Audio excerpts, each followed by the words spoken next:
Assalamualaikum. Hari ini kita nak update ready stock half cut ataupun CKD yang ada di garaj kami, iaitu di JDM Concept Garage.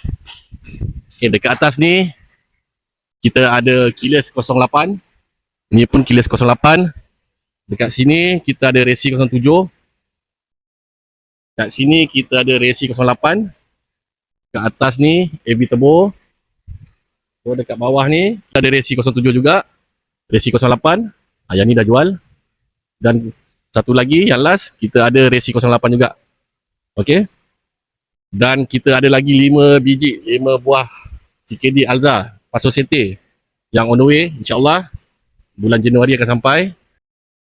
Jadi kepada anda di luar sana yang nak tukar half cut, tukar enjin, tukar gearbox, wiring, dashboard, Alza, Myvi dan juga Viva atau lain-lain kereta, insyaAllah kita boleh dapatkan barang-barang yang lain untuk kereta anda. Anda boleh terus hubungi kami di 0196653685 ataupun klik link bio untuk sebarang pertanyaan lanjut. Dan boleh terus datang ke garaj kami yang berada di USJ 1 Subang Jaya. Assalamualaikum.